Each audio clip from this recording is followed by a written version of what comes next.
How do companies benefit from mentorship? There are two ways to kind of think about this, right? So first is, I think very clearly with my own experience, mentorship is the fastest way to drive contextual knowledge.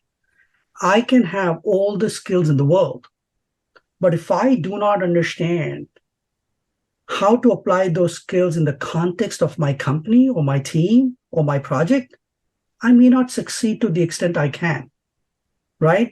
So it is very, very important to match skills with experience and context of what you want to apply it against, right? So it's vital for success.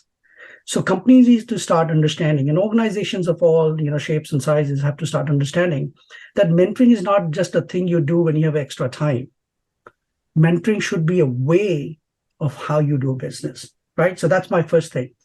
So when I think about how companies can truly benefit, right? Think about the times we are living in, right? In our current circumstances, when most of us are working remote or in hybrid environments, it is difficult to form those human connections for that contextual knowledge, that wisdom exchange to happen naturally. So what should companies do?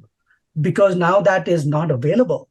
The in-person connection isn't available. Hence, mentoring takes even more importance to be intentional about this, build structured programs, allow your people to seamlessly connect with others despite not being in the same physical location so they can have this contextual transfer of wisdom and knowledge, right? If you are not intentional about this, you will lose the institutional wisdom. It'll walk out the door and you will not be a competitive company in the future.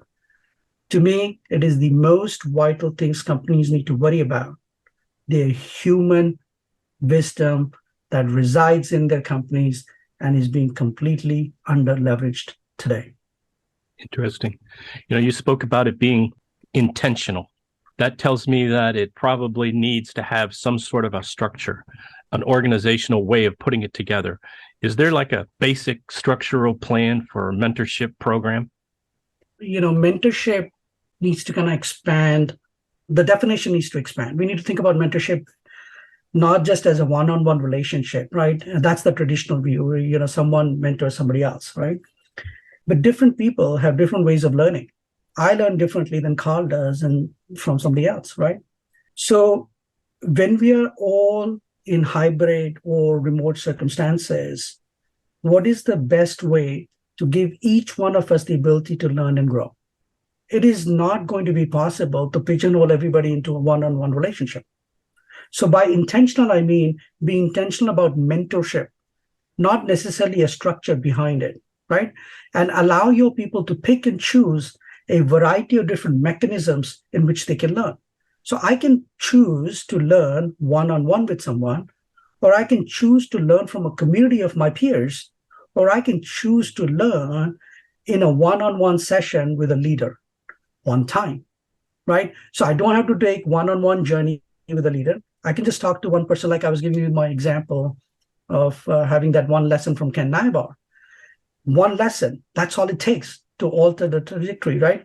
So we believe companies need to be intentional. They have to make sure that they give the opportunity for mentorship to occur, but then they have to be completely flexible in letting their people choose how they want to learn. One-on-one, one-to-many, a single session.